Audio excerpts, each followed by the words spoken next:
Medina মুনাওয়ারায় আল্লাহ রাসূল খুতবা দিচ্ছিলেন, চারদিক থেকে প্যাকেট, জায়গা নেই, বসার কোনো জায়গা নেই। জারির রাদিয়াল্লাহু তাআলা আনহু, আব্দুল্লাহ ইবনে জারির রাদিয়াল্লাহু তাআলা আনহু তিনি দাঁড়ানো আছেন। নবীজি নিজের রুমালটা নিয়ে হযরতে জারিরকে ফালা দিয়া বললেন, জারির রে শোন,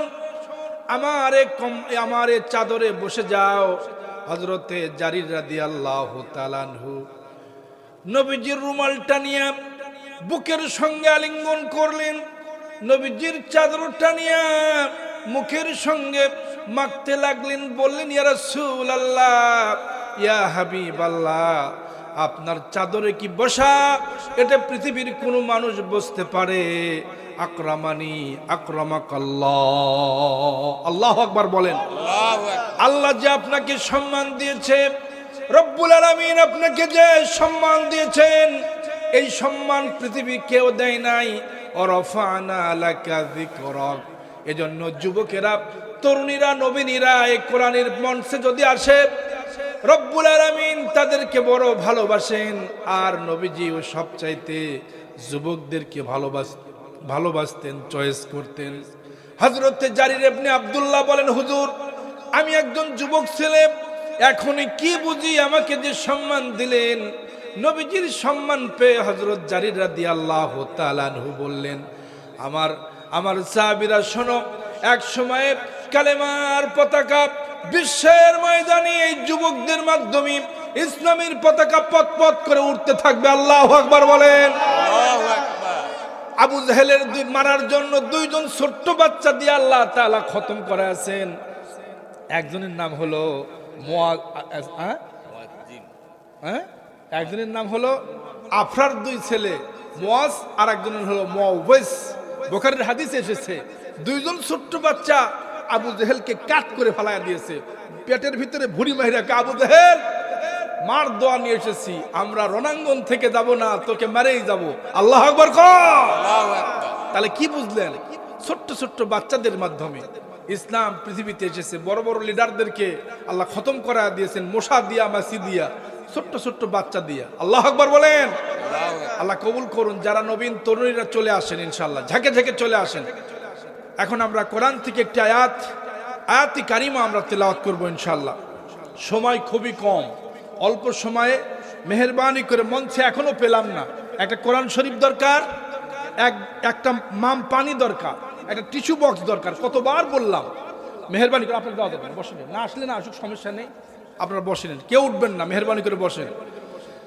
আল্লাহ তাআলা বলেন, ফাম্মান তাগা ওয়া আসারাল হায়াতাদ দুনিয়া ফাইন্নাল জাহিমা হিয়াল মাওয়া ওয়া আম্মা মান খাফা মাকামা রাব্বিহি ওয়া নাহান নাফসা আনিল হাওয়া ফাইন্নাল জান্নাতা হিয়াল মাওয়া।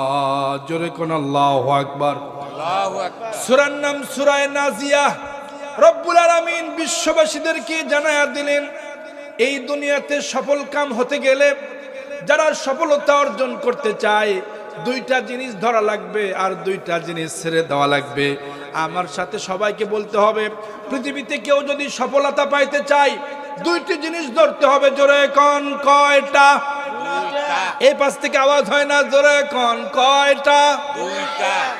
আল্লাহ পাক বললেন, শোনো বিশ্ববাসীরা, আমি কোরআন নাজিল করেছি, এই দুইটা জিনিস তোমরা ধরবা আর দুইটা জিনিস ছাড়ায়া দিবা।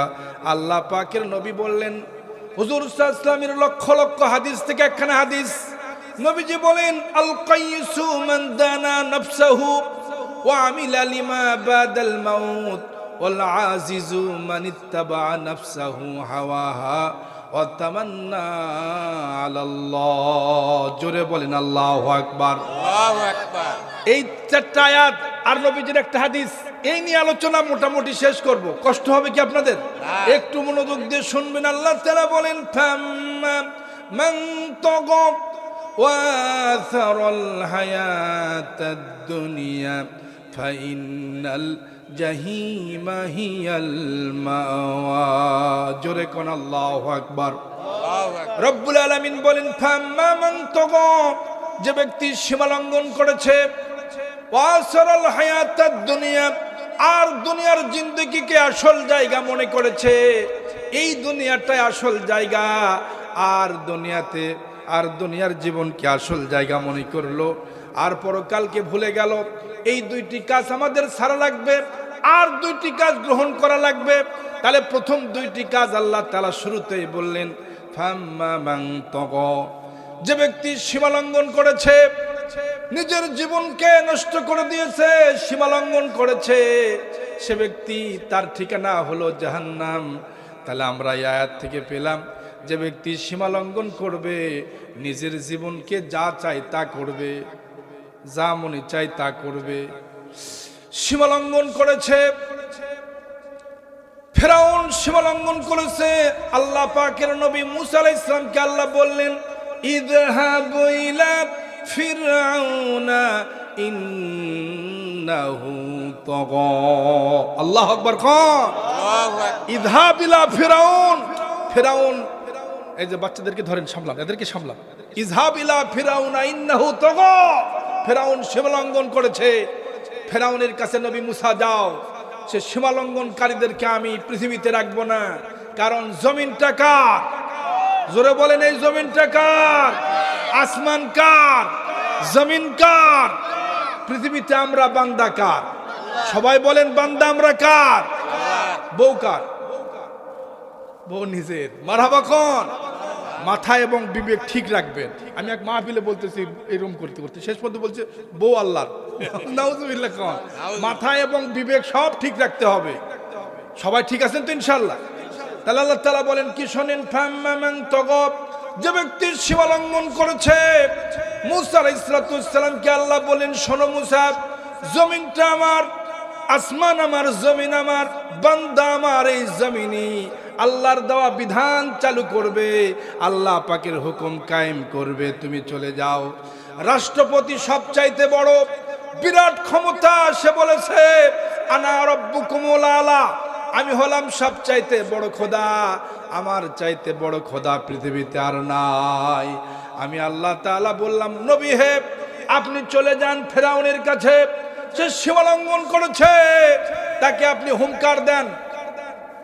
নবিয়ানা মুসা আলাইহিস সালাম কিন্তু সাধারণ কোন নবী না, উলুল আজম নবী, বড় দামি নবী।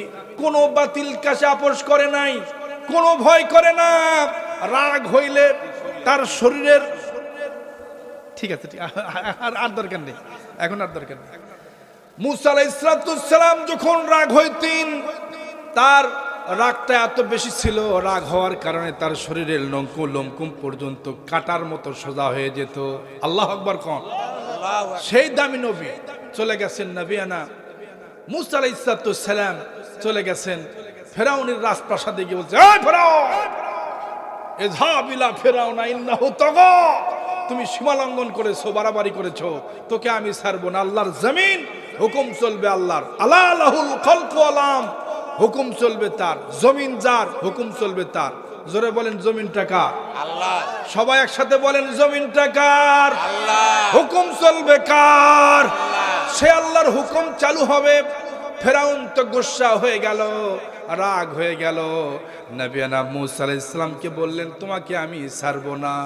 নবিয়ানা মুসা আলাইহিস সালাম বললেন আমাকে তুই মারতে পারবি না, কারণ হলো আল্লাহ আমার সাথে আছে। যার সাথে আল্লাহ থাকে তার কি জমিনে কোনো ভয় আছে? তার কোনো ভয় নাই, তার কোনো চিন্তা নাই। ওই বান্দা আল্লাহর প্রিয় মাহবুব বান্দা হয়ে যায়, কারণ নবীদের সঙ্গে আল্লাহ পাকের শক্তি আছে, আল্লাহ পাকের ক্ষমতা আছে। পৃথিবীতে যারা বড় বড় জাতি ছিলেন, আদ জাতি, সামুদ জাতি, বড় বড় কওমি লুত, এদেরকে ধ্বংস করতে আল্লাহ তাআলা বিশাল বাহিনীর দরকার হয় নাই।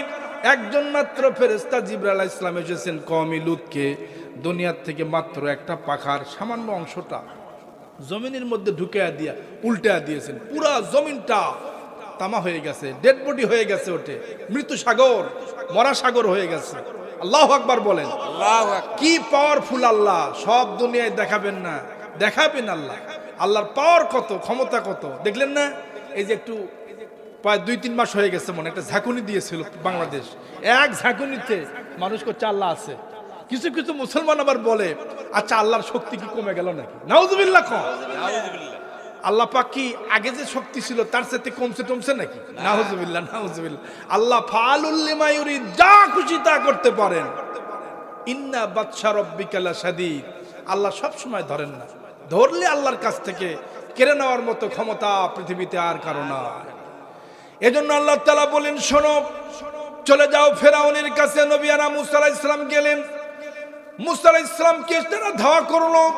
নবিয়ানা মুসা আলাইহিস সালাম তার দলবল নিয়ে ফেরাউনের কবল থেকে বাঁচতে এবার চলে গেলেন সাগরের পাড়ে, চলে আসলেন নীল দরিয়ার সামনে চলে আসলেন।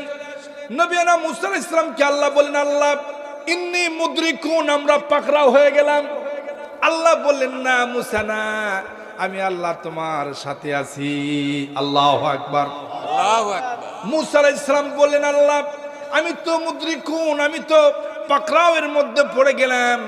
আল্লাহর হাবিব সাল্লাল্লাহু আলাইহি ওয়াসাল্লাম মুসা আলাইহিস সালামের ব্যাপারে বলেছিলেন কত সুন্দর কথা, আমার ভাই মুসা বিপদে পড়েছে, তখন ডাক দিয়েছিলেন তিনি কে? আল্লাহকে ডাক দিলেন। আল্লাহ বলেন মুসা আলাইহিস সালামকে বললেন হে আমার প্রিয় নবী, হে আমার প্রিয় মাহবুব, আপনার হাতে যে লাঠি আছে, আশা আছে, এটা দরিয়ার ভিতরে আঘাত করে দেন। আঘাত করার সঙ্গে সঙ্গে দরিয়ার ভিতরে আল্লাহ রাস্তা বানায় দিয়েছেন। কি পাওয়ারফুল আল্লাহ! দরিয়ার পানিগুলি সব প্রাচীরের মতো দাঁড়িয়ে গেল। সেই জায়গা থেকে আল্লাহ রাব্বুল আলামিন নবিয়ানা মুসা আলাইহিস সালামকে পার থেকে ওপার পার করে দিলেন। তাহলে কি বুঝলেন? জালেমরা পৃথিবীতে নবীদের উপর টর্চারিং করেছে, স্টিম রোলার চালায় আছে, অসংখ্য নবীকে তারা করাত দিয়ে কেটেছে। আল্লাহর জমিনে আল্লাহর হুকুম বলার কারণে নবিয়ানা জাকারিয়া আলাইহিস সালামকে করাত দিয়ে তারা চিরেছে। এক চুল পরিমাণ আল্লাহর দিন থেকে তাদেরকে পিছপা করতে পারে নাই। আল্লাহু আকবার কোন?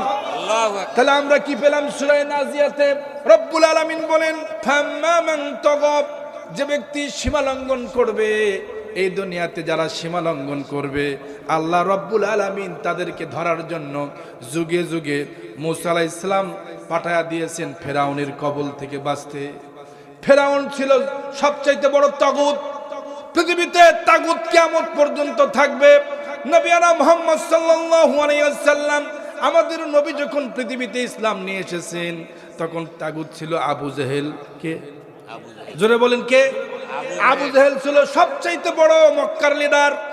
এজন্য যুগে যুগে যত নবী এবং রাসূল পৃথিবীতে এসেছেন সমস্ত তাগুতের বিরুদ্ধে পৃথিবীতে আন্দোলন হয়েছে। আজও বাংলার মুসলমান জানে যেখানে অপশক্তি সেখানে একজন ভালো মানুষ আল্লাহ পাকের একজন গোলাম কথা বলবে। এক গোলাম কথা বলার কারণে পুরা পৃথিবীতে আল্লাহর দ্বীন বিজয় হয়ে যাবে। আল্লামা সাইদি রহমাতুল্লাহি আলাইহি বাতিলের সামনে যখন মাথা উঁচু করে কথা বলতেন তারা বলতো আপনার ফাঁসি হবে। একবার দুইবার না 5 বার তাকে গুলি মারা হয়েছে। আল্লাহ তাকে নিজে প্রোটেকশন দিলেন, গুলি দিয়ে তাকে মারতে পারে নাই। শেষ পর্যন্ত তাকে কারাগারে বন্দী করে জেলখানার ভিতরে ধুকে ধুকে মারতে পারে না। আল্লাহর ওলিকে মারতে পারে না বলে শেষ পর্যন্ত ইনজেকশনের ভিতরে বিষ মিশায়া দিয়া, পয়জন মিশায়া দিয়া, এরপরে আল্লাহর ওলিকে সিরিজ দিয়া দুনিয়ার থেকে খতম করেছে। ওই বাতিলদের পৃথিবীতে আজকে থাকতে পারছে। যারা অন্যায় করেছে পৃথিবীতে, জালিম যারা পৃথিবীর জমিনে থাকে তাদের থাকার জায়গা হবে না। আল্লামা সাইদি সেদিন বলেছিলেন শোনো, ইন্দুরের গর্ত খুঁজে পাবা না। আল্লামা সাইদির কথাগুলি কি চমৎকার করে আল্লাহ তাআলা কবুল করেছেন। এই দুনিয়াতে ইন্দুরের জায়গা তাদের হয় নাই, বাংলার জমিনে দাঁড়ানোর মতো তাদের কোনো জায়গা নাই। আল্লাহু আকবার। এজন্য আল্লাহ তাআলা বলেন শোনো জালেমরা, পৃথিবীতে যারা জালিম জুলুম করেছো, নবীজির উপরে ইসলাম কায়েম করার কারণে পৃথিবীতে নবীজি ইসলামকে বিজয় করার জন্য যখন মক্কায় মার খেয়েছেন, মদিনা মুনাওয়ারায় চলে গেছেন, আল্লাহ পাকের নবীর সাহাবীরা একটার পর একটা তাদেরকে স্টিম রোলার চালানো হয়েছে। মক্কাতে নবীজি যখন দাওয়াত দিতেন, আবু জাহেল, উতবা, সাইবা, ওয়ালিদ, মুগিরারা মক্কার লিডারেরা নবীজি যখন বাইতুল্লাহ নামাজ পড়তেন, উটের নারী ভরি দিয়া, উটের নারী ভরি এনে বিশ্ব নবীর মাথার উপরে তারা রেখে দিতেন, নবীজির শ্বাস বন্ধ হয়ে চলে যেত। দার নবীজি বলেন আমার শ্বাসটা বন্ধ হয়ে যায়, আমি নিঃশ্বাস নিতে পারি না। এদিকে আবু জাহেল, উতবা, সাইবারা হাসাহাসি করতে থাকে। অট্ট হাসি করতে করতে, গড়াগড়ি করতে করতে তারা হাসতেছিল। কিতাবের পাতায় এসেছে, তারিখের কিতাবের মধ্যে এসেছে, এতটাই তারা হেসেছে, একজন হাসতে হাসতে আর একজনের উপরে গড়াগড়ি করত আর বলতো আব্দুল্লাহর ছেলে মোহাম্মদ বুঝি আজকে মাহবুব থাকবে না দুনিয়ায়। রব্বুল আলামিন বলেন শোনো, আমার নবীকে তোরা মারতে পারবে না, আমি আল্লাহ নিজেই তার জন্য যথেষ্ট। জোরে বলেন আল্লাহু আকবার।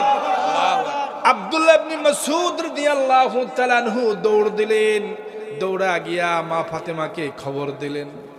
নবীজির কন্যা ফাতেমা রাদিয়াল্লাহু তাআলা আনহা চলে আসলেন। এসে দেখে নবীজি আমার সিজদার ভিতরে মাথা তুলতে পারতেছে না।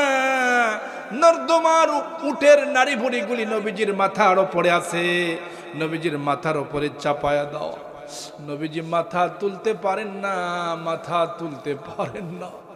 মা ফাতেমা রাদিয়াল্লাহু তাআলা আনহা নবীকে এরপরে উটের নারী বুড়িগুলি সব সরাইয়া দিলেন, তুলে দিলেন, বললেন যে আল্লাহ আমারে বাঁচায়া দিল। মা ফাতেমা আর আল্লাহর হাবিব দুইজনে মিলে কেঁদে কেঁদে বাড়ির দিকে চলে গেলেন।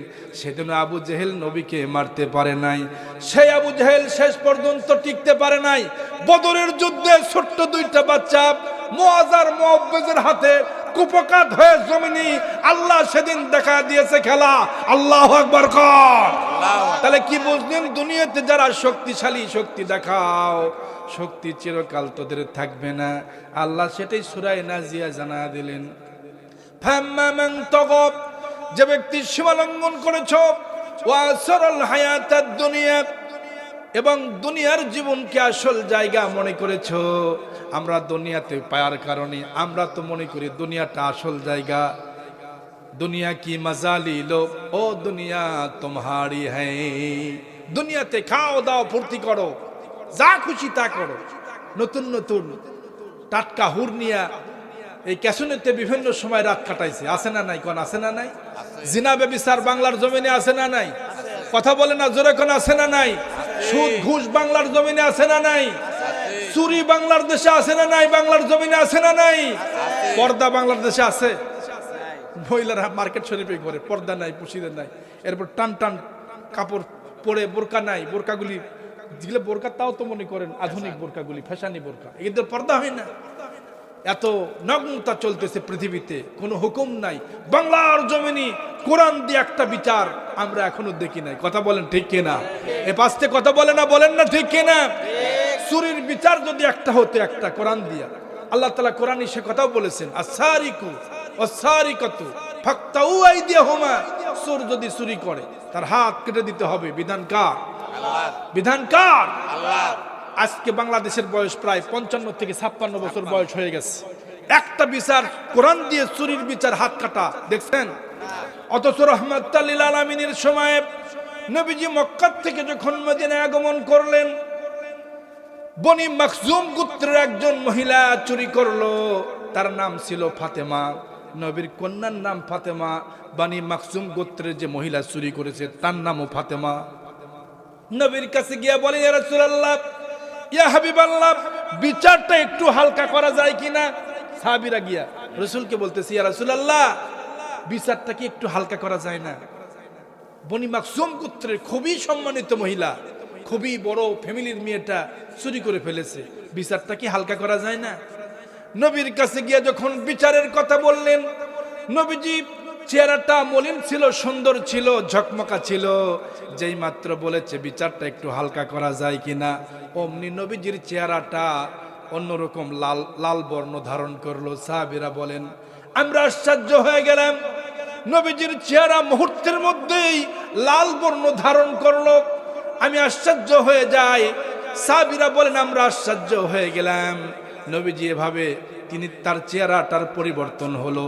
সাহাবীদের কথা শুনে রাসূল বললেন, শোনো আমার সাহাবীরা, আমার মেয়ে ফাতেমা যদি এই মেয়ে ফাতেমা চুরি না করে যদি আমার মেয়ে ফাতেমাও চুরি করত, আমি রসুল নিজে আমার মা ফাতেমার হাতটা নিজ হাতে তলোয়ার নিয়া, নিজ হাতে বড় একটা দা নিয়া তলোয়ার নিয়া আমি আমার মার হাতটা কবজি পর্যন্ত কেটে দিতাম।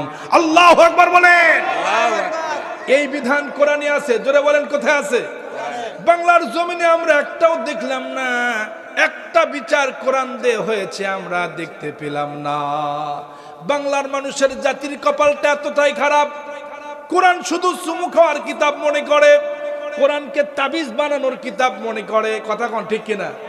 কোরআন যে পার্লামেন্ট পর্যন্ত নেওয়া লাগবে, ওখান থেকে আইন চালু করতে হবে। একটা বিধান যদি কোরআনের চালু হয়ে যায়, কোরআনে সে কথাটা আল্লাহ বলেছেন, যে ব্যক্তি রাষ্ট্রপ্রধান হবে, যে ব্যক্তি দেশ চালাবে, তার জন্য আল্লাহ রাব্বুল আলামিন সূরা হজের ৪১ নম্বর আয়াতে আল্লাহ জানায়া দিলেন, যে ব্যক্তি রাষ্ট্রপ্রধান হবে, আল্লাযীনা ইম্মাক্কান্নাহুম ফিল আরদি আকামুস সালাত। জোরে বলেন না আল্লাহু আকবার।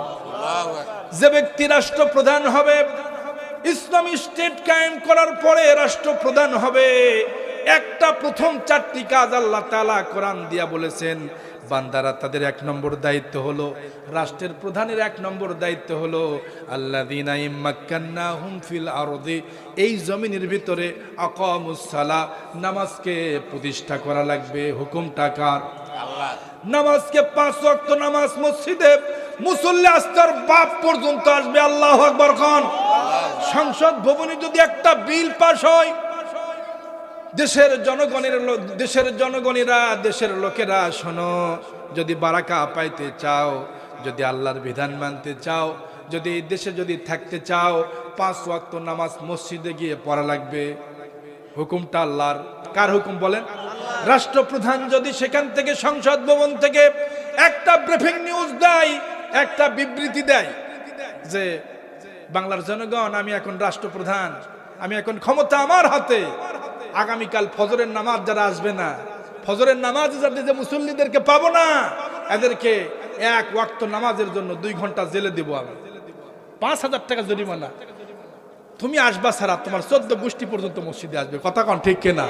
রাষ্ট্রের আইন যদি হয়ে যায়, আপনি সকালবেলা যদি আপনার কাছে পুলিশ, র্যাব, বিজেপির লোকেরা আপনার বাড়ি তল্লাশি শুরু করে, সকালবেলা মসজিদে হাজিরা হলো, কে কে আসলো কে কে আসে নাই।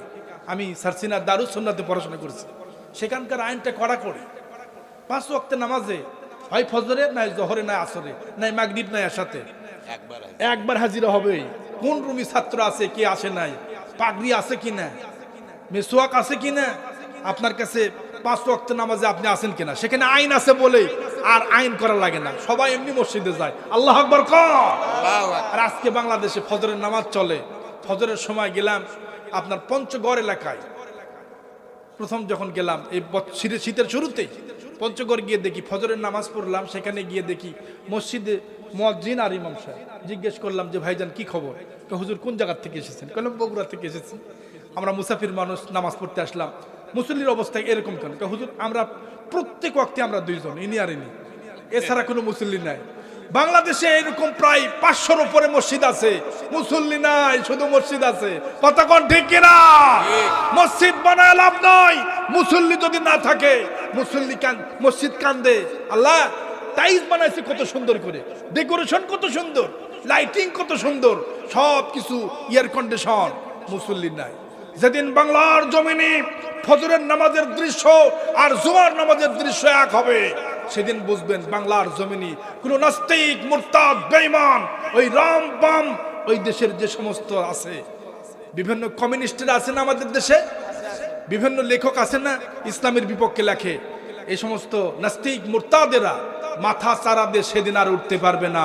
ওই বামেরা নেঙ্গুর গোটায়া ভোঁ দৌড় দেবে ওই মামু বাড়িতে। কথা কোন ঠিক কিনা? আমার ভাইয়েরা, এই জন্য আমরা চাই যারা সীমালঙ্ঘন করেছে দুনিয়াতে, বেশি বাড়াবাড়ি করা ঠিক হবে না। এটা আল্লাহ তাআলা জানালেন, শোনো, ফাম্মামান তাগাব ওয়া আসরাল হায়াতাদ দুনিয়া, ১ নম্বরে দুনিয়াতে আমাদের ছাড়তে হবে, বেশি বাড়াবাড়ি দুনিয়ায় করা যাবে না। যে ব্যক্তি জালেম, তাকে আল্লাহ শাস্তি দিবেন এই জমিনে। দুনিয়াতে তুমি শাস্তি পাবাই পাবা, কোনো মানুষের উপরে তুমি জুলুম করলে তুমি ভালো থাকতে পারো না। একজন মানুষকে তুমি যদি দুনিয়াতে অত্যাচার করো, তোমাকে দুনিয়াতে ধুকে ধুকে মরতে হবে। দুনিয়ার জিন্দগিতে তোমাকে আল্লাহ তাআলা শান্তি মতো তোমাকে ঘুম পাড়তে দিবে না, তোমার আরাম হবে না। আজকে জুলুম করতেছো ক্ষমতা দিয়া, আগামীকাল সেটা পারবা না। কারণ দুনিয়ার সমতা, দুনিয়ার লৌকিকতা যিনি দিয়েছেন তিনি কে? আবার যিনি ছিনিয়ে নিতে পারেন তিনি কে? সেটি আল্লাহ বললেন ফাম্মা মান তাগাব। 2 নম্বরের ছাড়তে হবে আমাদের ওয়াসরল হায়াতাদ দুনিয়া ফাইনাল জাহিমা হিয়াল মাওয়া। রব্বুল আলামিন বলেন ওয়াসরল হায়াতাদ দুনিয়া, আর দুনিয়ার জীবনকে যারা আসল জায়গা মনে করেছে, দুনিয়ার জায়গাটাকে আসল জায়গা মনে করেছে, আল্লাহ পাকের হাবিব বলেন আর দুনিয়া ওজিফা অতলিবুহা কিলাব। আর দুনিয়া ওজিফা, দুনিয়া হচ্ছে একটা মরা লাশ, একটা মরা লাশ। অতলিবুহা কিলাব, আর দুনিয়াতে যারা লোভ লালসা নিয়ে টানাটানি করে তারা হচ্ছে কুকুর, তারা হচ্ছে হিংস্র শৃগাল, কুকুরের মতো তাদের দৃষ্টান্ত। আমি বলি নাই, মদিনার নবী বলেছেন। জোরে বলেন, কে বলেছে? মদিনার নবী বলেছেন, আমার কথা না। আর দুনিয়া ওজিফা, দুনিয়া হচ্ছে একটা মরা লাশ। অতলিবুহা কিলাব হুব্বুদ দুনিয়া রসু কুল্লু খতিয়া, দুনিয়ার মহব্বত সমস্ত পাপের মূল। এই হাদিসটা কে বলেছে? আল্লাহর হাবিব মদিনার নবী কামলিওয়ালা। দুনিয়ার সব লালসা, যারা দুনিয়াতে পাহাড় বানাচ্ছ টাকার, সমস্ত সম্পদগুলি দুনিয়ার মানুষের টাকাগুলি কেড়ে নিয়ে বেগম বাড়িতে তুমি বাড়ি বানাও, রাষ্ট্রের টাকাগুলি মালগুলি পাচার করে নিয়ে যাও বিদেশে, এরকম দুর্নীতিবাজ বাংলার জমিনে ছিল কিনা? জোরে বলেন। যারা এই জমিনে যারা দুর্নীতিবাজ ছিল, চাঁদাবাজ ছিল, বাংলার জমিনে তাদের আর জায়গা হবে না, দ্বিতীয়বার আসার আর সুযোগ হবে না। চিল্লা এখন ঠিক কিনা? আবার যদি নতুন করে কেউ এই দুর্নীতির কাজ করতে চায়, বাংলার জমিনে তাদের জায়গা হবে না। যেই হোক, যত বড় জালিম হোক, আল্লাহর জমিন, আল্লাহর কথা হবে, আল্লাহর কোরআন থেকেই বিচার হবে। একদিন বাংলার আকাশে পথ করে উঠবে কালেমার পতাকা। আল্লাহ কবুল করুক, জোরে কোন আমিন। সেটা আল্লাহ তাআলা বললেন, শোনো ওয়াসরাল হায়াতাদ দুনিয়া, দুনিয়ার জীবনকে আসল জায়গা মনে করে, দুনিয়াতে মনে করেছে এটাই হলো আসল জায়গা। খলিফাতুল মুসলিমিন হযরত ওমর ফারুক রাদিয়াল্লাহু তাআলা আনহুর শাসনামলে দুনিয়াকে আসল জায়গা তারা মনে করতো না।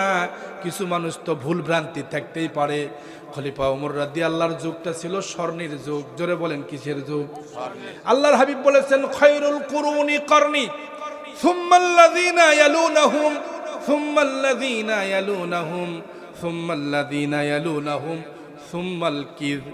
আল্লাহর নবী 3 বার বললেন আমার যুগটা স্বর্ণের যুগ, সাহাবীদের যুগটা স্বর্ণের যুগ। যেই সোনার যুগে, স্বর্ণের যুগে খলিফাতুল মুসলিমিন ওমর রাদিয়াল্লাহু তাআলা আনহু রাষ্ট্রের প্রধান দায়িত্ব পালন করেন, জমিনের ভিতরে ইসলাম কায়েম হয়ে গেছে। অর্ধ পৃথিবীর প্রেসিডেন্ট, প্রায় 31 লক্ষ বর্গ কিলোমিটারের প্রেসিডেন্ট তিনি রাষ্ট্র চালাতেন কেমন করে শুনলে আশ্চর্য হবেন। তিনি যখন রাষ্ট্র চালাতেন, রাষ্ট্রের প্রজাগুলি, রাষ্ট্রের যারা প্রজা ছিল তারা খুঁজতো যে সংসদ ভবন কোথায়, এরপরে গণভবন কোথায়, বঙ্গভবন কোথায়। বিদেশ থেকে টিম আসতো, তারা বলতো রোম, পারস্য, বড় বড় দেশ থেকে এসে তারা বলতো এই দেশের সংসদ ভবন কোথায়, বঙ্গভবন কোথায়, প্রধানমন্ত্রীর কার্যালয় কোথায়। সাহাবায়ে কেরাম বলতেন আমাদের দেশে কোনো বঙ্গভবন নাই, আমাদের দেশে কোনো সংসদ ভবন নাই। তাহলে দেশ চলে কেমনি? ওই খেজুর গাছের নিচে জোহরের নামাজের পরে আমাদের একজন আমির আছে, নাম হলো ওমর রাদিয়াল্লাহু। আল্লাহু আকবার কম। তিনি বিশ্রাম করতেছেন জোহরের পরে। তারা গিয়ে দেখলো বালিগুলিকে, মরুভূমির বালিগুলিকে নিয়ে বালিশ বানায়া নিজের চাদরটা, জামাটা এরপরে জমিনের উপরে বিছায়া দিয়ে নাক টানে ঘুম পাড়তেছে। আর পারস্য থেকে, রোম থেকে বুদ্ধিজীবী এসেছে 40 জন। এখন কয়জন? মদিনা ভিজিট করতে এসে দেখে ওমর রাদিয়াল্লাহু তাআলা গাছের নিচে ঘুমায়, সিরা জুব্বা গায়ে দিয়ে গাছের নিচে ঘুমাইতেছে। আর আশ্চর্য হয়ে তারা বলতেছে এই প্রেসিডেন্টকে দেখে তারা নাকি ভয় পায়। আমার রোমের যে বড় বড় প্রাসাদ, আমার দেশের যে বড় বড় বাচ্চা, তাকে নাম শুনলে এক গ্লাস পানি খায়। সেই ওমর রাদিয়াল্লাহু ঘুম পাড়তেছে, এই ছেঁড়া জামা গায়ে নিচে খলিফা ঘুম পাড়ে, কোনো পুলিশ নয়, র্যাব নয়, বিজেপি নয়। আল্লাহু আকবার বলে। কিভাবে দেশ চালায় আছে, কিভাবে রাষ্ট্র চলে, কেমনি চলে, কোনো পাহারাদার নাই। তারা চিন্তা করলো, মাথার ভিতরে মতলব আটলো আর আলাদা। তারা চিন্তা করেছিল যে ওমর রাদিয়ার কাছে একটু গল্প করে আমরা চলে যাব, ড্রেসটা দেখব। তাদের কাছে বড় বড় বল্লম ছিল, সোরা ছিল, এগুলি বের করলো। ওমর রাদিয়াকে মারবে। খলিফাতুল মুসলিমিন একাই ঘুমাচ্ছেন। তারা সুযোগ মনে করে, কোন মুসলমান সেখানে নেই, তারা সুযোগ মনে করে এবার ওমর রাদিয়াল্লাহকে মারার জন্য সামনে আসলো। তারা যখন বল্লম নিয়ে সামনে আগায়, সূরা নিয়ে সামনে আগায়, এমনি ওমর রাদিয়াল্লাহু তাআলার চেহারা থেকে একটা আল্লাহ আকৃতি দান করলেন। আল্লাহ ঘুমটা ভাঙায়া দিলেন।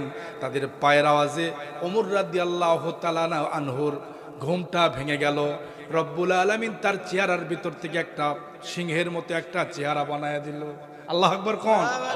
ওমর রাদিয়াল্লাহু যখন লা হাওলা ওয়ালা পড়েছে, ঘুম থেকে ওঠার সময় যখন লা হাওলা পড়েছে, হাতটা সামনে দিয়েছে, তারা মনে করেছে একটা সিংহ হুঙ্কার মারতেছে। আল্লাহু আকবার বলেন। এবার তাদের বল্লমগুলি, তাদের ছোরাগুলি, তাদের সবগুলি জায়গা মতো তারা রেখে দিয়ে বলতেছে, হুজুর সেলুট আপনাকে।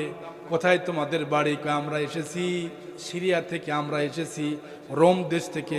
কোরআনে আছে আলিফ লাম মিম গুলিবাত রোম, রোম সূরা কোরআনের ভিতরে এসেছে। রোম যে বিজয় হবে এই খবর নবী আগেই জানায় দিয়েছেন। আল্লাহু আকবার। খলিফাতুল মুসলিমিন ওমর রাদিয়াল্লাহর ঘুমটা ভেঙে গেল। তিনি তাদেরকে বললেন, পৃথিবীতে আমাদের তো কোনো বাংলাদেশ, আমাদের দেশটা হলো এই আরব কান্ট্রিতে, আমরা মদিনার মানুষ। আপনাদের বাড়ি হলো রোম থেকে এসেছেন, কি জন্য এসেছেন? আমাদের দেশের প্রেসিডেন্ট আপনাকে দেখার জন্য পাঠায়া দিয়েছে। আপনার নাম শুনলে তারা গ্লাসে গ্লাসে পানি খায়। আল্লাহু আকবার কোন। অথচ আমরা এসে দেখলাম আপনার কাছে কোনো পুলিশ নাই, র্যাব নাই, চিতা নাই, কোনো প্রকারের নিরাপত্তা বাহিনীর কেউ নাই। আপনি রাষ্ট্র চালাচ্ছেন, আপনার দেশে কেমনি কোনো জেলখানা নাই, কোনো কেউ নাই, তারপরে বিচার ব্যবস্থা কেমনি করেন? কোরআন দিয়ে দেশ চলে, কোন প্রকারের দুর্নীতি হয় না। যেরকম আল্লাহু আকবার। সেই দেশে আমরা মদিনায় বসবাস করি। সেই ওমর রাদিয়াল্লাহর মতো রাষ্ট্র পরিচালক, দেশের ভিতরে দেশ কেমনি চলতেছে, কোরআন দিয়ে দেশ বিজয় হচ্ছে কিনা, দেশ চলতেছে কিনা। গভীর রাত্রিতে খলিফাতুল মুসলিমিন হযরতে ওমর ফারুক রাদিয়াল্লাহু তাআলা আনহু রাষ্ট্রের দুর্দশা দেখার জন্য গভীর রজনীতে বের হয়ে গেলেন। বের হওয়ার পরে ঘুরতে ঘুরতে মরুভূমির ভিতরে একটা পল্লীতে, নীরব নিস্তব্ধ একটি পল্লীতে চলে গেলেন। গিয়ে দেখলেন রাত্রিবেলায়, শেষ রাত্রিতে মা আর মেয়ে দুইজন মিলে দুধ দহন করলো একটা গাভী থেকে।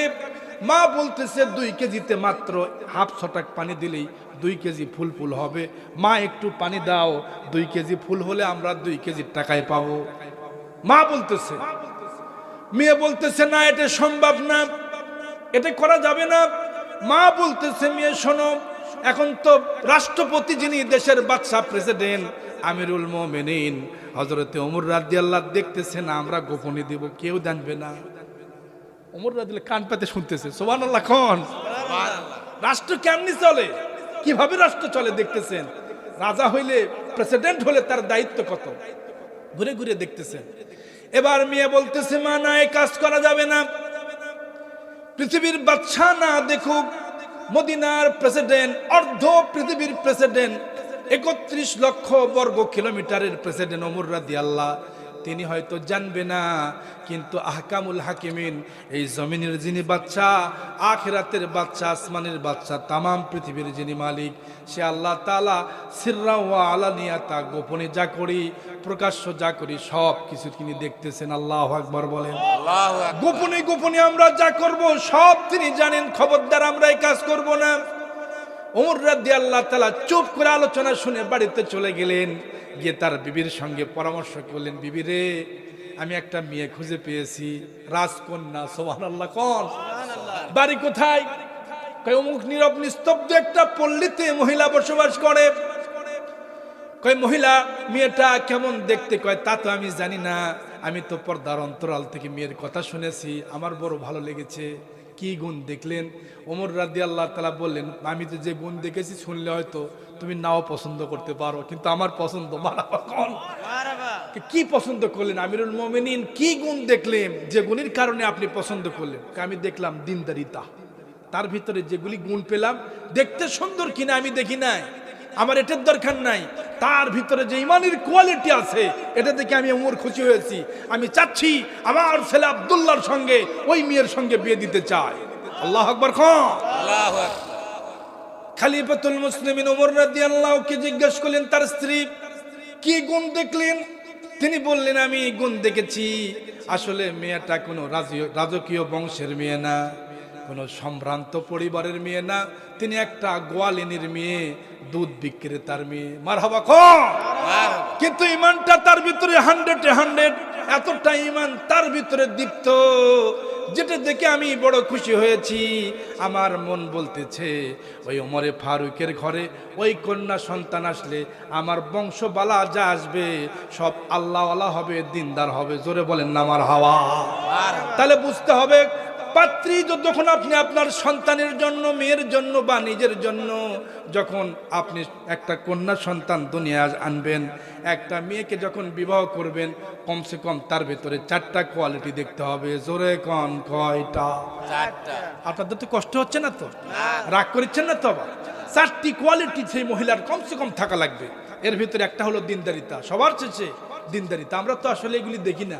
আমাদের মায়েরা, আমাদের পর্দার অঞ্চলের মায়েরা শুনতেছে, পর্দার অঞ্চলের মায়েরা এই পাশে মহিলা প্যান্ডেল আছে না, ইনশাল্লাহ মহিলারা আছেন, শুনতেছেন। আমাদের মায়েরা তো আজকে টিকটক করে, মোবাইলে টিকটক করে, জেন্টসের প্যান্ট পরে। এক সময় দেখলাম খুব টাইট প্যান্ট মেয়েরা পরতো, এরপরে দেখলাম আবার যে যে প্যান্টটা পরে সেই পায়জামাটা পরে, পায়জামার এক পাশ ফাটা ফাটা পায়জামা। আবার কিছুদিন পর দেখলাম এমন পায়জামা যে পায়জামাটা, এই যে আমার টেস্ট দেখতেছেন, আমার এই যে টেবিলটা দেখতেছেন, এই টেবিলের চাইতে বড়, বিশাল বড় একটা পায়জামাটা, একটা হাতির পা, 2টা হাতির পা একসাথে ঢুকবে, বিশাল বড়, মানে তার পরিধি, পা যখন সামনের দিকে দেয় ছাঁ করে সামনে চলে যায়। আছে না নাই? প্লাজো পরে, পর্দা থাকবে। এই সমস্ত মায়েরা যখন টিকটক করে, এই সমস্ত জেন্টসের প্যান্ট পরে, জেন্টসের কাপড় চোপড় পরে টকটক করে রাস্তায় ঘোরে, যুবক তো এসে কামসারা বাবা।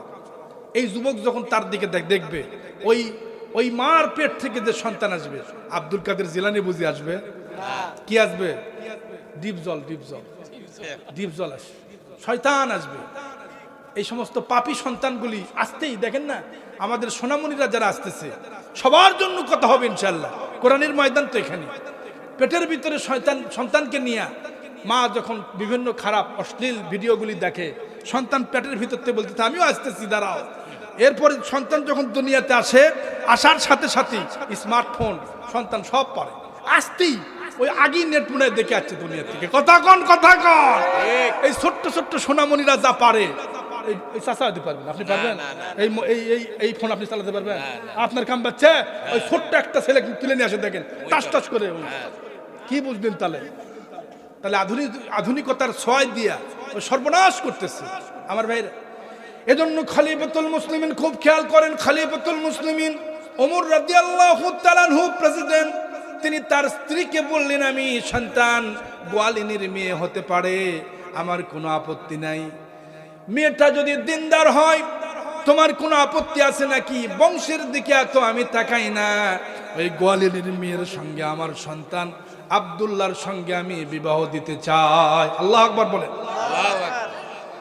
ওমর রাদিয়াল্লাহু তাআলা এবং তার স্ত্রী মিলে আবার মহিলাকে প্রস্তাব দিলেন। মহিলা তো আশ্চর্য হয়ে গেলেন, আমরা হলাম গোয়ালিনীর মেয়ে, আপনি হলেন মদিনার প্রেসিডেন্ট, অর্ধ পৃথিবীর প্রেসিডেন্ট আপনি, আর আপনি একটা গোয়ালিনীর মেয়ের সঙ্গে বিয়ে দিবেন, এটা কিভাবে সম্ভব হয়?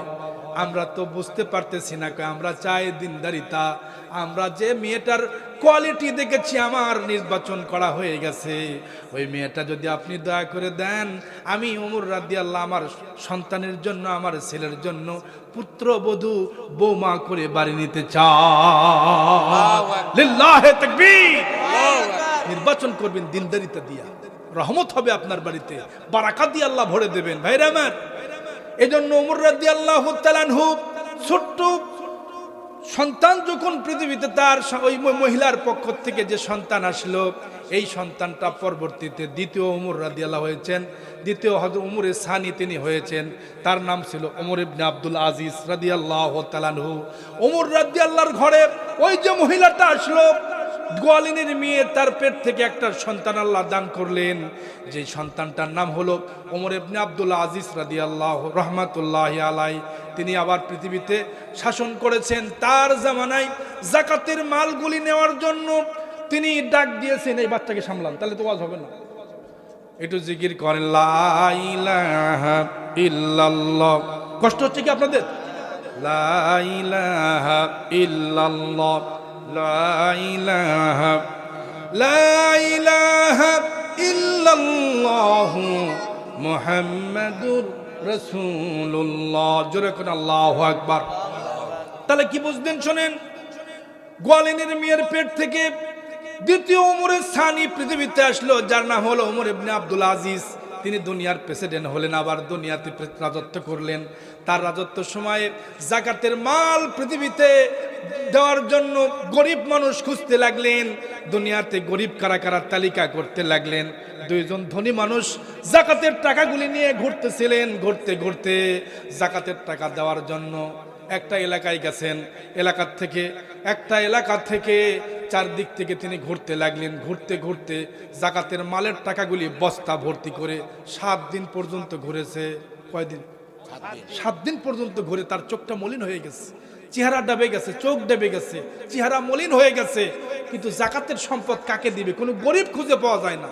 আল্লাহু আকবার বলবেন না? একটা গরিব পৃথিবীতে খুঁজে পাচ্ছেন না তিনি। আর একজন জোহরের নামাজের সময় ক্লান্তি নিয়া তিনি একটা পুকুর পাড়ে তিনি ওযু করতে গেলেন। একটা নহরের কাছে একটা পানি ঝরতেছে, সেখানে তিনি ওযু করতে গেলেন। তিনি জোহরের নামাজ সালাত আদায় করবেন। এই সময় তিনি দেখতে পেলেন নদীর পাশে আরেক জায়গায় আরেক ঘাটে আরেকজন বান্দা, তিনি খুবই জীর্ণশীর্ণ, খুবই গরিব, ইয়াতিমের মতো দেখা যায়। তিনি মনে করলেন হয়তোবা আমি এবার 7 দিন পরে আমার কাস্টমারকে খুঁজে পাইছি। তিনি মনে মনে শুকরিয়া আদায় করলেন, আল্লাহর কাছে বলেন, আল্লাহ আমি তো আমার চাওয়াটা মনে হয় পেয়ে গেছি।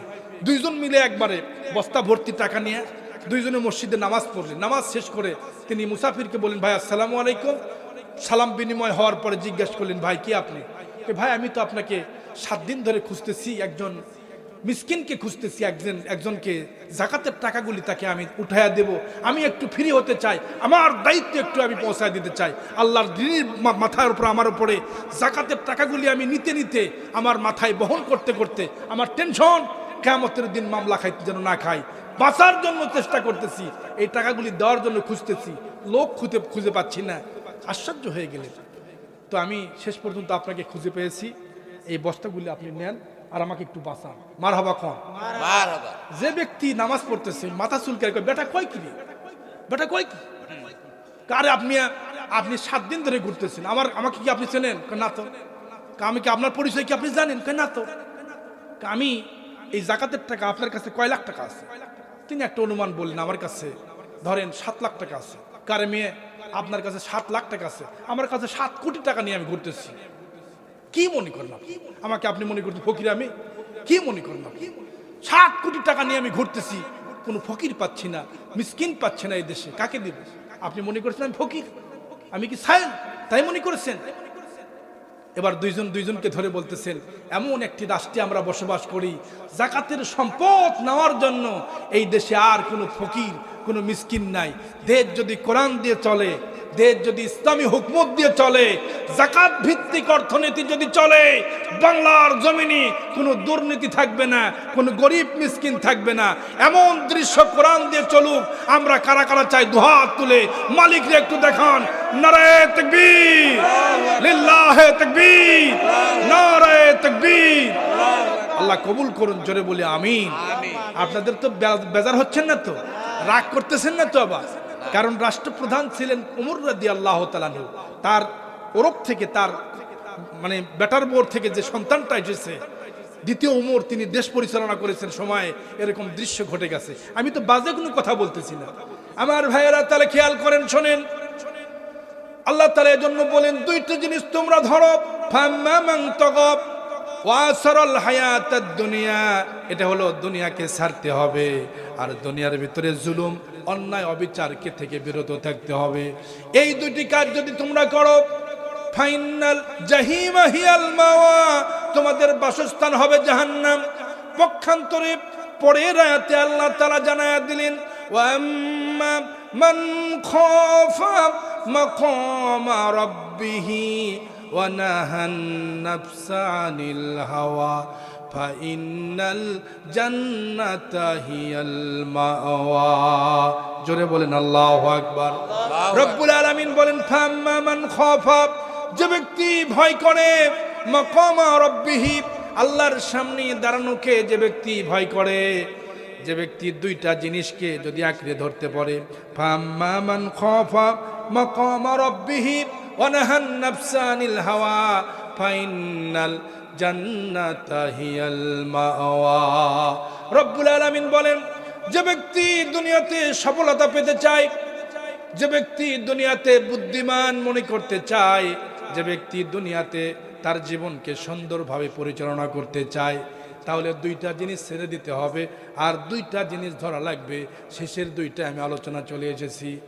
তার ভিতরে শেষ 3 নম্বরটা হলো, আল্লাহর সামনে দাঁড়ানোকে যে ব্যক্তি ভয় পায়, আল্লাহর সামনে আমি কি জবাব দিব, আল্লাহ যদি আমারে ধরে তাহলে আমি কি জবাব দিব, কি হিসাব দিব, রোজ হাসরে আমি যদি আল্লাহর দরবারে দাঁড়িয়ে যাই কি হিসাব দিব। আপনার জীবনের হিসাব আল্লাহর কাছে দেওয়া লাগবে। আল্লাহ পাকের নবী এ ব্যাপারে একটা হাদিস বলেছেন, লা ইয়াজালু কদামা আবদিন হাত্তা ইউসালু আন আরবাইন ওয়া ফি রাওয়ায়াতিন হাত্তা ইউসালু আন খামসিন, আন উমরিহি ফিমান আফনা ওয়া আন শাবাবিহি ফিমান আবলা ওয়া আন মালিহি মিন আইনা ইকতাসাবাহু ওয়া আনফাকা। আল্লাহর হাবিব সাল্লাল্লাহু আলাইহি ওয়াসাল্লাম বলেন, লা ইয়াজালু কদামা আবদিন হাত্তা ইউসালু আন আরবাব ওয়া ফি রাওয়ায়াতিন হাত্তা ইউসালু আন খামসা। নবীজি বলেন, কোন বনি আদম আল্লাহর সামনে কিয়ামতের ময়দানে তার কদম তুলতে পারবে না, তার কদমটাকে আল্লাহর সামনে থেকে এক পা সামনে আগাতে পারবে না, একটু নড়াচড়াও করতে পারবে না, হাত্তা ইউসআলু আন আরবাইন, 4টি অথবা 5টি প্রশ্নের উত্তর না দেওয়া পর্যন্ত। 1 নম্বরের প্রশ্ন হলো, আন উমরিহি ফিমান আফনা, তুমি তোমার জীবনকে কোন কাজে ব্যয় করেছো বান্দা? তোমাকে যে আমি একটা জীবন দিয়েছিলাম, হায়াত দিয়েছিলাম, জীবন দিয়েছিলাম, এই জীবনটা দেওয়া ছিল আমার। জোরে বলেন, জীবন দিয়ে যিনি দিয়েছেন তিনি কে? আল্লাহ। আবার মউত যিনি দিবেন তিনি কে? আল্লাযী খালাকাল মাউতা ওয়াল হায়াতা লিয়াবলুয়াকুম আইয়ুকুম আহসানু আমালা। আল্লাহু আকবার বলেন।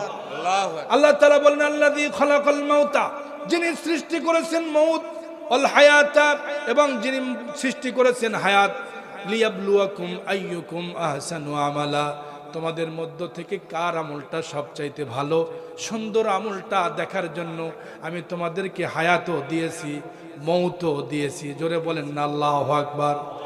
তাহলে হায়াতটা আল্লাহর, মউতটা আল্লাহর। আমরা দুনিয়াতে যে সময়গুলি পাচ্ছি এটা আল্লাহর দেওয়া করুণা। আল্লাহ যে কোনো সময় কেড়ে নিতে পারেন। হায়াতটা আল্লাহর, মউতটাও আল্লাহর। এই দুনিয়াতে এসে আমরা আছি আল্লাহ তাআলার রহম দিয়া, আল্লাহ পাকের দয়া দিয়া। এজন্য পৃথিবীতে আমরা যা কিছু করি সব কিছু আল্লাহ পাকের দেওয়া নিয়ামত। জোরে বলেন না আল্লাহু আকবার। এজন্য আল্লাহ তাআলা শিখায় দিলেন, বান্দা শোনো, তুমি দুনিয়াতে তোমার পা তুলতে পারবে না আখিরাতের ময়দানেতে, হাত্তা ইউসালু আন আরবাইন আন উমরিহি ফিমান আফনা, তুমি তোমার জীবনকে কোন কাজে ব্যয় করেছো এর জবাব আমাকে দেওয়া লাগবে। যতক্ষণ জবাব দিতে পারবা না তোমার বনি আদমের পা আমি আল্লাহ তুলতে দিব না। আল্লাহু আকবার বলে। আন উমরিহি ফিমান আফনা ওয়ান শাবাবিহি ফিমান আবলা, যৌবনকে কোন কাজে ব্যয় করেছো বান্দা? তোমার জীবনকে তুমি কোন কাজে ব্যয় করলা? যৌবনকে কোন কাজে ব্যয় করলা? এরপরে আল্লাহ তাআলার হাবিব বলেন, আন মালিহি মিন আইনা ইকতাসাবাহু ওয়া আনফাকা, তুমি তোমার মালগুলি সম্পদগুলি কোন জায়গা থেকে উপার্জন করেছো, আবার কোন জায়গায় ব্যয় করেছো, এই 4টা মামলা। তারপরে 5 নম্বরের মামলা হলো তুমি যে ইলম শিখেছো দুনিয়াতে, তুমি যে আল্লাহকে চিনেছো, রসুলকে চিনেছো, এটা অনুসারে জানার পরে, কোরআন জানার পরে নিজের জীবনী কতটা বাস্তবায়ন করেছো, আমল করেছো কতটুকু। আমল না দেখা পর্যন্ত আমি আল্লাহ তোমাকে এক কদম ছাড়বো না। জোরে বলেন না আল্লাহু আকবার। বনি ইসরায়েলের একজন লোক আল্লাহর কাছে বলেছে, আল্লাহ জীবনে আমি কোনো নামাজ বাদ দেই নাই, তাহাজ্জুদ, ইশরাক, চাষ সব নামাজ পড়ছে, জীবনে যা নামাজ আছে কোনোটা বাদ দেয় না, সব পড়ছে। আল্লাহর কাছে গিয়ে বলছে, আল্লাহ আমার আমল নামাটা দেখেন, আমল নামাটা আমার দেখেন। আল্লাহ খুশি, নাচতে নাচতে আল্লাহর সামনে চলে গেছে। আল্লাহ তাআলা আমল নামা দেখে খুব খুশি। কিয়ামতের দিন সবার আমল নামা আল্লাহর সামনে আল্লাহ দেখবেন। ইকরা কিতাবাক কাফা বিনাফসিকাল ইয়াউমা আলাইকা হাসিবা। সূরা বনী ইসরাইল আল্লাহ চমৎকার করে কথাগুলি বলেছেন। ভাইরা, সবার আমল নামা আল্লাহ তাআলা দেখবেন এভাবে। বনী ইসরাইলের লোকটার আমল নামাটা রব্বুল আলামিন দেখে খুবই খুশি হয়ে যাবেন, বলবেন, বান্দারে তুমি তো ভালো আমল করেছো, তোমার জীবনে সুন্দর আমল, তোমার জীবনের ভালো ভালো আমল। তুমি যখন দুনিয়ায় যুবক ছিলে, তুমি যুবক অবস্থায় তোমার জীবনকে, তোমার যৌবনকে আল্লাহর রাস্তায় পরিচালনা করেছো। তোমার যৌবনকে আল্লাহর রাস্তায় পরিচালনা করার কারণে টাস টাস করে ইসলামের পক্ষে কথা বলেছো। আল্লাহু আকবার বলেন। সারা জীবনের আমলটা 20 থেকে 30 তোমার সুন্দর আমল। তোমার এই সময় আমি দেখলাম, আমি আল্লাহ বড় খুশি। 30 থেকে 40, 40 থেকে 50, 50 থেকে 60, 60 থেকে 90, 80 পর্যন্ত, 100 পর্যন্ত আমি দেখলাম। আমি আল্লাহ বড় খুশি হয়েছি। আমার করুণা দিয়া, আমার রহম দিয়া, আমার দয়া দিয়া এই যে জান্নাতের সার্টিফিকেট তোমাকে দিলাম, তুমি আমার করুণা দিয়া তুমি জান্নাতে যাবা। আল্লাহু আকবার বলেন। টিকিট আল্লাহর হাতে। বান্দা বলতেছে, আল্লাহ আপনার করুণা দিয়ে জান্নাতে কেন যাওয়া লাগবে? আমার কি আমল নামা কি নাই? আমি কি আমল দিয়ে যাইতে পারবো না? আল্লাহ বলতেছে, তাই নাকি? বলিস কি বেটা, আমল দিয়ে তুই জান্নাতে যাবি আমার দয়া ছাড়া? আল্লাহ তাআলা ধরলেন, আটকা দিলেন, বললেন, বান্দারে জীবনে তো অনেক কাজ করছিস, কিন্তু ভালো কাজগুলি করেছিস, কিন্তু দয়া লাগবে আমার দয়া ছাড়া এক কদম সামনে যাইতে পারবি না। আমল নামা তোমার। আল্লাহর হাবিবকে বলা হয়েছে যে আমাদের সামনে আসতেছে লাইলাতুন নিসফু মিন শাবান, শাবান চাঁদের মধ্যবর্তী রাত আসতেছে। এই রাত্রিতে আল্লাহর হাবিব সাল্লাল্লাহু আলাইহি ওয়াসাল্লাম আয়েশা রাদিয়াল্লাহু তাআলা আনহাকে নিয়ে তিনি ঘর থেকে বের হয়েছিলেন, জান্নাতুল বাকিতে কবরস্থানে জিয়ারত করতেছিলেন। বাড়ির থেকে ফিরে এসেছেন, নবীজি হাদিসখানা বর্ণনা করেছেন। আম্মা আয়েশা রাদিয়াল্লাহু নবীকে পাইলেন না, হাত দিয়ে দেখে জায়গাটা উষ্ণ নাই। নবীজি হেরে গেলেন কোথায়? তিনি মনে মনে চিন্তা করলেন, হয়তো আমাকে ফাঁকি দিয়া আল্লাহর হাবিব অন্য বিবির কাছে গেছে, এরকম ধারণা করেছেন। নবীজি বললেন যে না আয়েশা, আজকে গুরুবের শামসে ইলা সামায়ে দুনিয়ার পশ্চিম আকাশে সূর্য অস্তমিত হওয়ার পরে রব্বুল আলামিন দুনিয়ার প্রথম আসমানি আল্লাহ রব্বুল আলামিন নেমে এসেছেন। আল্লাহু আকবার বলবেন না? আল্লাহ আসন নিয়েছেন প্রথম আসমানে, আর পৃথিবীর সব মাখলুককে আল্লাহ মাফ করে দেবেন। সুবহানাল্লাহ বলবেন না? আজকে সেই রাত আমি আমার স্ত্রীদের জন্য, আমার উম্মতের জন্য আজকে দোয়ার জন্য গিয়েছিলাম। আম্মা বললেন যে আপনার জন্য কি দোয়া লাগবে? আপনার জন্য জান্নাতের 8টা দরজা খোলা, আপনি কি জান্নাতে এমনি যাবেন না? আল্লাহর দয়া কি আপনারও লাগবে? তিনি বললেন, হ্যাঁ, আমার জন্য আল্লাহর দয়া, আল্লাহর রহমত ছাড়া পৃথিবীতে কেউ জান্নাতে যাবে না। আল্লাহু আকবার বলেন। এমনকি আমির নবী মুহাম্মদ সাল্লাল্লাহু আলাইহি ওয়াসাল্লামও না। তাহলে হাদিস থেকে আমরা, সেই শবে বরাতের হাদিস থেকে আমরা পেলাম যে আল্লাহর নবী পর্যন্ত সেদিন রহমত ছাড়া কেউ যাইতে পারবে না। আমার বন্ধুগণ খেয়াল করেন, বনী ইসরাইলের লোকটা আল্লাহর দরবারে প্রশ্ন তুলেছেন, আল্লাহ আমি কি রহমত দিয়া আপনার জান্নাতে যাইতে পারবো, ছাড়া পারবো না? আমার আমল তো ভালো আছে, ভালো আমল নিয়ে আপনার জান্নাতে চলে যেতে চাই। রব্বুল আলামিন সেদিন বললেন, শোনো, তোমার সাহস তো কম না। আমি আল্লাহ তাআলা তোমাকে যে নিয়ামত দিয়েছি, এই নিয়ামত আমি যদি কেড়ে নিতাম তুমি পাইতা না। আল্লাহ রব্বুল আলামিন তার চোখ থেকে, 2টা চোখ থেকে একটা চোখ খুলে নিয়ে ওজনের পাল্লায় দিলেন, আর আমল নামাটা আর এক পাল্লায় দিলেন। আমল নামাটা হালকা হয়ে গেল, চোখটার ওজন ভারী হয়ে গেল। আল্লাহু আকবার। আল্লাহ এবার বলেন, বান্দা দেখ, একটা কানা চোখ দিয়ে তুই দেখ তোর আমল নামাটা কেমন অবস্থা। বান্দা দেখে বলে, আল্লাহ একটা চোখের ওজন এত বেশি কেন? আমি তো বহু বছর ধরে ইবাদত করি। আল্লাহ তাআলা বলেন, বান্দারে শোন, তোর আমল নামাটা বিশাল ভারী হতে পারে, কিন্তু আমি যে আল্লাহ তোমাকে একটা নিয়ামতের চোখ দান করেছি, এই চোখ একটা দূরবীন, একবার দৃষ্টি যদি সামনে দাও কয়েকশো কিলোমিটার সামনে তুমি দেখতে পাও। বিশাল বড় একটা দূরবীন, একটা পাওয়ারফুল একটা যন্ত্র আমি তোমাকে দিয়েছি। একটা নিয়ামত যদি আমি তোমার ছিনিয়ে নিতাম, তুমি দুনিয়াতে অন্ধ থাকতা। জোরে বলেন ঠিক কিনা? এই পাশ থেকে আওয়াজ হয় না, জোরে বলেন ঠিক কিনা? বনি ইসরায়েলের লোকটা আল্লাহর কাছে বলেন, আল্লাহ আমি ভুল হয়েছে, ক্ষমা করে দেন। সেজদায় পড়ে গেলেন। লোকটা সেজদায় পড়ে গিয়ে আল্লাহর কাছে বলেন, আল্লাহ আমি তো আর কিছু চাই না, দয়া করে মেহেরবানি করে আমার বিচার আর নেন না আল্লাহ, আপনার দয়া ছাড়া আমারও জান্নাতে যাওয়ার কোনো সুযোগ, আমিও জান্নাতে যাইতে পারবো না, আল্লাহ আপনি আমাকে মাফ করে দেন। রব্বুল আলামিন বললেন, যাও আমার দয়া নিয়ে, আমার রহমত নিয়া, জান্নাতের টিকিট নিয়া নাচতে নাচতে আল্লাহর জান্নাতে চলে যাও। রোজ হাসরে আল্লাহ আমার করোনা বিচার, আল্লাহ করোনা বিচার। মারহাবা বলেন। রোজ হাসরে আল্লাহ আমার করোনা বিচার, আল্লাহ করোনা বিচার। বিচার চাহি না আমি, চাই শুধু দয়া তোমার, আল্লাহ চাই শুধু দয়া তোমার। রোজ হাসরে আল্লাহ আমার করোনা বিচার, আল্লাহ করোনা বিচার। জোরে কোন মারহাবা। তাহলে কি বুঝলেন? শোনেন, যে ব্যক্তি আল্লাহর সামনে দাঁড়ানোকে ভয় করে, মাকাম রব্বিহি, আল্লাহর সামনে দাঁড়ান লাগবে, হিসাব দেওয়া লাগবে। আমি কি হিসাব দেব দুনিয়াতে? আমি তো অনেক মানুষের গম মেরে খাইছি, অনেক মানুষের জমির আল কেটে কেটে বড় করছি, আছে না নাই? জোরে খন্ডাগান আছে না নাই? জমি টেন্ডারবাজি করে মানুষের জমি আত্মসাৎ করে সম্পদগুলি মেরে খায়। আমার দেশের অনেক অনেক অনেক বড় বড় ক্ষমতাসীন আছে যারা অপরের জমিগুলি টেন্ডারবাজি করে জমি দখল করে, এরপরে মানুষের জমিগুলি দখল করে, টেন্ডারবাজি করে মানুষের সম্পদ দখল করে। এরকম ক্ষমতা দিয়া আল্লাহ তাআলা সেদিন ধরবেন, আর সেদিন আল্লাহর হাত থেকে কেড়ে নেওয়ার মতো ক্ষমতা পৃথিবীতে আর কারো থাকবে না। আল্লাহর সামনে যে দাঁড়ান লাগবে সেদিন, সেদিন আল্লাহ ধরা খেয়ে যাবে আল্লাহর সামনে। তাহলে আমাদের সমাজে আল্লাহর সামনে দাঁড়াতে হবে, এই ভয় যদি থাকতো তাহলে জমির আল বড় বড় করে কাটতে পারতো না। কথা কোন ঠিক কিনা? আমি আমার বাড়িতে এলাকার কথা বলি। আমার এলাকায় কিছু লোক আছে যারা জমিকে বড় করার জন্য কোদালটা বানাইছে একদম ব্লেটের মতো কোদাল, চকচকা একদম, নিজ দিয়ে মারতেছে আর বলতেছে হুজুর কেউ বুঝবে না, এমন ভাবে জমির আল মারতেছি কেউ বুঝবে না।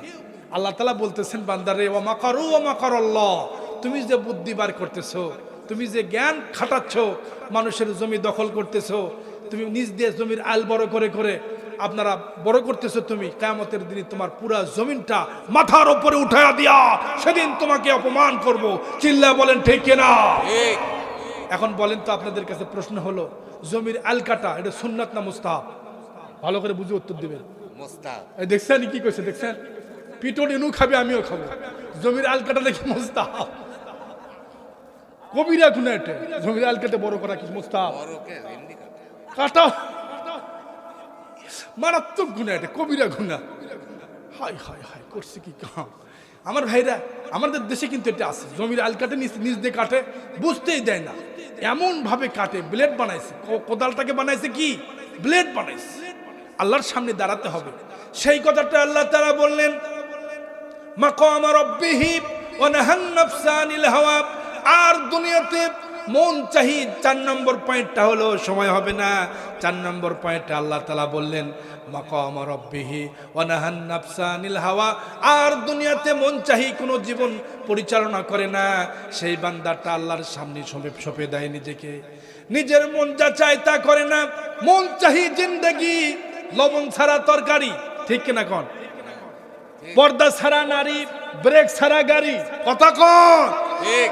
পর্দা ছাড়া নারী, ব্রেক ছাড়া গাড়ি, আর মন যা চায় তাই কয়, যাই কয় আয় রে, তার সাথে চিন্তা ভাবনা নাই রে, যা করে তাই, কোনো চিন্তা নাই, কোনো টেনশন নাই, যা মনে চাই তাই করে। এই সমস্ত মন চাহি জিন্দেগি তা যদি আপনি করেন, দুনিয়াতে ধরা খেয়ে যাবেন, আখিরাতের জিন্দেগিতে ধরা খেয়ে যাবেন। কোরআন দিয়ে জীবন গড়ান লাগবে। জোরে কোন কি দিয়া? জোরে বলেন কি দিয়া? এজন্য মন চাহি কোনো জিন্দেগি চলবে না। এই দুনিয়াতে সুন্দর করে চলানোর জন্য কার্ল মার্কস, লেনিন, ডারউইন, হুগল বড় বড় বুদ্ধিজীবী পৃথিবীতে এসেছে। তারা বলেছে আমি সব চাইতে বড় বুদ্ধিজীবী, আমার বুদ্ধি দিয়ে দেশ যদি চালাও দেশের ভিতরে শান্তি আসবে। কার্ল মার্কস বলেছে পৃথিবীতে মানুষ হচ্ছে ভোগবাদী, মানুষের খাবার ঠিক মতো দিলেই পৃথিবীতে শান্তি আসবে। কার্ল মার্কসের সব থিওরিগুলি যখন জমিনের ভিতরে বাস্তবায়ন করে দেওয়া হলো, খাবার গরিবের হাতে তুলে দেওয়া হলো, সমস্ত মানুষ ঠিক টাইমে খাবার পায়। কিন্তু দেখা যায় একজনের মেয়েকে আর একজন নিয়ে হারে যায়। কোরআন নাই তো, একটাই আইন করছে মাত্র, মানুষের মন গড়া মস্তিষ্ক দিয়া সে আইন করেছে, মন যা চাইছে তাই করছে, তা দিয়ে দেশ চালাইছে। শান্তি কি দেশে আসবে? এবার আস্তে কথা বলেন না, শান্তি আসবে? কার্ল মার্কসের বিধান দিয়ে দেশ চলেছে, শান্তি দিতে পারে নাই। বড় বুদ্ধিজীবী লেনিন বলেছে যে না, পৃথিবীতে মানুষ হচ্ছে মানুষের সবচেয়ে বড় হলো জৈবিক চাহিদা। একজন পুরুষ আর একজন অপর লিঙ্গের দিকে সে আকৃষ্ট। অতএব পৃথিবীতে মানুষ যদি ফ্রি করে দেওয়া যায়, এটা হলো ইউরোপ কান্ট্রিতে এখনো আছে, ইউরোপ মহাদেশে এখনো আছে, তাদের কোনো বিচার নেই, যার সঙ্গে যার ভালো লাগে তাই করে। এরকম কোরআন বলতেছে যে যে ব্যক্তি নিজের চরিত্রকে নষ্ট করবে, নিজের জীবনকে নষ্ট করবে বিবাহ ছাড়া, তার জন্য বিচার আছে না নাই? জোরে বলেন আছে না নাই? জিনার শাস্তি জমিনে আছে না নাই? আমার জমিন তো, বাংলার জমিনে তো জিনার শাস্তি একটা হয় না। আল্লাহ রসুল চলে গেছেন মদিনায়, প্রেসিডেন্ট, ওই যার কথা আমি বলতেছিলাম কার্ল মার্কস, লেনিন, তিনি তো দেখাতে পারে নাই, কিন্তু মদিনার নবী দেখা দিয়েছেন কোরআন দিয়া। একজন অমুসলিম মুসলমান হলো, তারপরে তিনি জিনা ব্যবচারে লিপ্ত হওয়ার পরে রসুলের দরবারে গেছেন। যাওয়ার পরে বলেছেন ইয়া রাসূলুল্লাহ, ইয়া হাবিবাল্লাহ, আমি তো ভুল করেছি। নবীজি চেহারা ঘুরে নিলেন, আবার নবীর কাছে সামনে গিয়া বললেন ইয়া রাসূলুল্লাহ, আমি তো ভুল করেছি। মহিলার বারবার আপত্তি দেখে নবীজি বলেন, মহিলা কি করেছো বলো? মহিলা বলে ইয়া রাসূলুল্লাহ, আমি তো জিনা ব্যভিচারে লিপ্ত হয়েছি, আমার বিচার ব্যবস্থা করে দেন। আল্লাহর কোরআনের ভয় তার এসেছে, এই ভয়ের কারণে মহিলাটা নবীর দরবারে বারবার কাকুতিয়ার মিনতি করতে লাগলেন। নবীজি বললেন, মহিলারে শোনো, তোমার বিচার ব্যবস্থা হয়ে যাবে, অপেক্ষা করো। মহিলাকে যখন বিচারের আওতায় আনা হলো, দেখা গেল মহিলার পেটের ভিতরে একটা বাচ্চা। এই অবস্থায় নবীজি বললেন, মহিলা শোনো, তোমার বাচ্চা হামল, পেটের ভিতরে বাচ্চা আছে, সন্তান আছে। এই সন্তান যতক্ষণ পর্যন্ত ডেলিভারি না হবে ততক্ষণ পর্যন্ত বিচার ব্যবস্থা করা যাবে না। জোরে বলবেন কি আল্লাহু আকবার? বিচার ব্যবস্থার জন্য মহিলা ডেলিভারি হয়ে গেল। ডেলিভারির সন্তানটাকে নিয়ে নবীর দরবারে চলে আসলেন। নবীজি বলেন, মহিলারে শোনো, তোমার বিচারটা এখনো করা যাবে না। কারণ হলো তোমার সন্তানটা এখনো কোলের সন্তান, যতক্ষণ পর্যন্ত এই সন্তানটা দুগ্ধজাতক সন্তান, যতক্ষণ দুধ পান করবে, তোমাকে যদি আমরা বিচার করি তুমি দুনিয়ার থেকে বিদায় হয়ে চলে যাবা, তোমার সন্তানের দুগ্ধ পান সন্তানটা মাহরুম হয়ে যাবে। কারণ সন্তানের কোনো দোষ নাই, ভুল করেছো তুমি আর তোমার সঙ্গে যে যুবক অবৈধ কাজে লিপ্ত হয়েছে, এই দুইজন তোমরা অপরাধী। নবীজি বলেন, শোনো, আরো 2 বছর পরে আসো। সন্তানটাকে 2 বছরের সন্তানটাকে নিয়ে নবীর দরবারে চলে আসলেন। তখন নবীজি মদিনার প্রেসিডেন্ট, নবীজি সাহাবায়ে কেরামদেরকে ডাক দিলেন, দিয়ে বললেন, আমার সাহাবীরা শোনো, এই মহিলার শাস্তি দেওয়া হবে, আসো। সমস্ত সাহাবায়ে কেরাম রাদিয়াল্লাহু তাআলা আলাইহিম আজমাইন এবার চারদিক থেকে ঘেরাও করে নিল মহিলাকে। নবীজি বলেন, মহিলার জিনার শাস্তি হলো, মহিলাটা ছিল বিবাহিতা মহিলা, এই মহিলার শাস্তি হলো পাথর দিয়ে আঘাত করতে থাকো। মহিলাকে মারার জন্য চারদিক থেকে পাথর নিয়ে কোমর পর্যন্ত গেড়ে দিয়া, চারদিক থেকে পাথর নিয়ে মহিলার দেহ থেকে গোশতগুলি আলাদা করে দেওয়া হলো। পাথর মারতে মারতে তার শরীরের একবার কপাল থেকে ফিনকি দিয়া রক্ত ঝরতে লাগলো। সেই রক্তের ছিটাটা একজন সাহাবীর হাতে গিয়ে পড়লো। সাহাবী খুব ভৎসনা করতে লাগলো, একজন জিনাকার মহিলার এই রক্তটা আমার শরীরে আসলো। কিতাবের পাতায় এসেছে, হুজুর সাল্লাল্লাহু আলাইহি ওয়াসাল্লাম সাহাবীর দিকে ভৎসনা দেখে বললেন, সাহাবীরা শোনো, কি কারে তুমি জিনাকার বলো, কার বিরুদ্ধে তুমি এরকম কথা তুললা? সাহাবী শোনো, এই মহিলাটার রক্তটা আল্লাহর দরবারে এতটাই মাকবুল, ওহুদের যুদ্ধে আর বদরের যুদ্ধে আমার সাহাবীরা রক্ত দিয়েছে, তার রক্তের চাইতে এই মহিলার রক্তটা আল্লাহর দরবারে কম সম্মানী না। জোরে বলেন আল্লাহু আকবার। অতএব মহিলাটা দুনিয়াতেই শাস্তি নিল, এই শাস্তিটা মহিলাটা এমন তওবা করেছে, এমন শাস্তি দুনিয়াতে পেয়ে গেল, আখিরাতের ময়দানে দুনিয়ার থেকে বিদায় হয়ে চলে গেল, আল্লাহর জান্নাতে ডাইরেক্ট যাবে, কোনো বিচার হবে না। আল্লাহু আকবার। এজন্য কোরআনের রাষ্ট্র কায়েম হয় নাই বাংলার জমিনে। লেনিন চেয়েছে পৃথিবীতে সেক্স পুরা চালু হয়ে যাক, মানুষের যা জৈবিক চাহিদা এটাতে যদি দেশ চালান যায় তাহলে দেশে শান্তি আসবে। শান্তি দিতে পারছে? কথা কয় না পারছে? শান্তি দিতে পারে নাই। এরপরে আসেন বড় একজন বুদ্ধিজীবী, নাম হলো ডারউইন। কি নাম? কি নাম বলেন? ডারউইন। ডারউইন বলেছে মানুষ আসলে মানুষই না। মানুষ কি? মানুষ বান্দর। নাউজুবিল্লাহ। কখন মানুষ হচ্ছে বান্দর, বান্দরের জাত থেকে মানুষ চলে এসেছে। তাকে জিজ্ঞাসা করা হয়েছে, স্যার আপনি একজন এত বড় একজন গবেষক, ডারউইন কিন্তু মারাত্মক একজন বড় একজন বিজ্ঞানী, বড় একজন দার্শনিক, তার রক্তের কণিকা দিয়ে যতগুলি সন্তান এসেছে সব বিজ্ঞানী, সব বুদ্ধিজীবী,